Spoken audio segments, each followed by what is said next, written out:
Hello guys, Happy New Year. Pex Reyes here, video creative, visual artist. Dito sa video na to, I will show you my top 5 gears so you can create your own video tutorials like this. So first, why are these gears important? Well, if you have these 5 gears or equipment, you can create videos effectively. And these gears are essential for video production. It's good to invest sa ganitong equipment because you can use this for a long time. So for gear number 1, syempre, you need a camera. Not specifically DSLR or mirrorless camera, your phone can work too as your main cam. Lalo na ngayon na advanced na yung mga cam sa mobile phone, di ba? They are very usable sa video production if you know how to use them the right way. GoPro can work too and other point and shoot camera as long as may video options siya. So ito yung basic things to look for if you're planning on buying a camera. Research first what year or when the camera was released. If it was released a few years ago, see if a newer version has recently come out or is about to come out. Bad trip yun kung bumili ka ng camera today and then may newer version pala to come out next week. The other thing to look for is the resolution. Dapat at least the camera is capable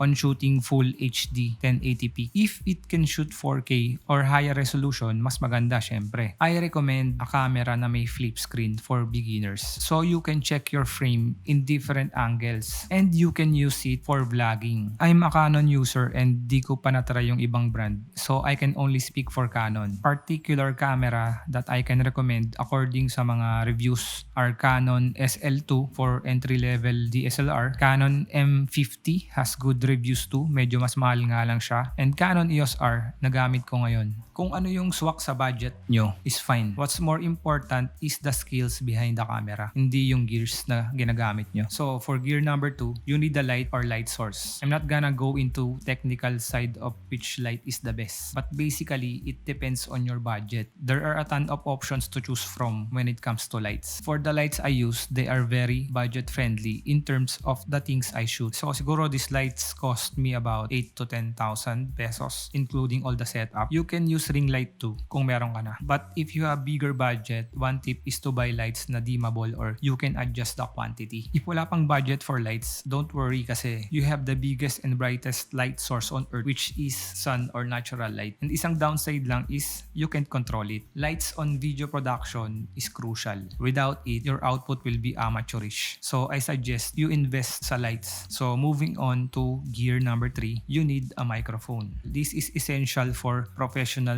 video creators, lalo na kapag may talking scene or interview. Your shots may look good, but if your audio sucks, it will drag down the quality of your output. Hindi ko pa nakompleto yung wish list ko for microphones, but these are the ones I use at the moment. Ito yung gamit ko for this tutorial. USB type siya and plug and play lang sa PC ko. Ito naman, on-cam mic if needed to shoot outside. There are a lot of options to choose from, but it again depends on your budget. You can use your in-camera mic or if wala, you can use your phone audio recorder. Gear number 4 is stabilizer. Unstabilized footage is one of the tail sign na amateur yung gawa mo. So stabilizers are very important. You can use tripod or monopod. As of this moment, ito ang mga gamit ko. If you like moving shots like I did here sa shoot na to, you can use glide cam or fly cam. Or if you have a budget, maybe Ronin S is a good option. Kung wala ka pang budget for stabilizers, okay lang naman. Pero mas madali ang buhay mo as a video creator if you have stabilizers. So, moving on. Gear number 5, you need computer or laptop. This will be used sa editing or post-production. Things to look for when buying a computer or laptop is the speed of it. Kasi mas mabilis ka mag-edit, mas marami kang magagawa. And you know the saying that time is money. So, isa sa magpapabilis sa computer mo if you like to do editing professionally is SSD or solid state drive.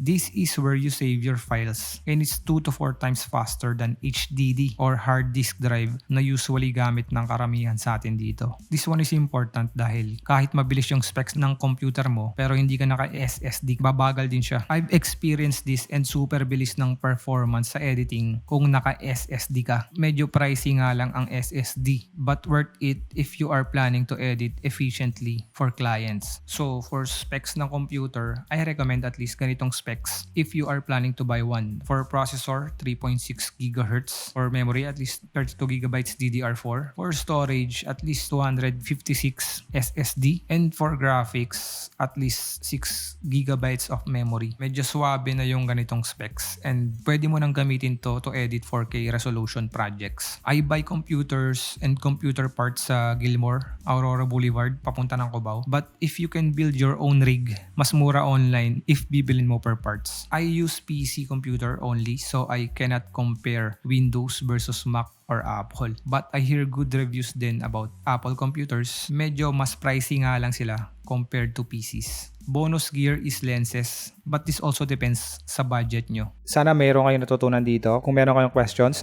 you can post it sa comment section natin. And kung gusto nyo pang matuto ng video production, sali kayo sa Facebook group namin, VidProd Society. So, dito sa Facebook group namin, nagpo-post ako doon ng mga videos about video production. Occasionally, hindi pa regularly, pero pag may free time ako, naglalagay ako doon ng mga lessons about video production. So, free lang tong Facebook group na to. Lalagay ko dito yung link ng group, so feel free to join kung gusto nyong sumali. And yun lang guys. See you on the next one. Bye.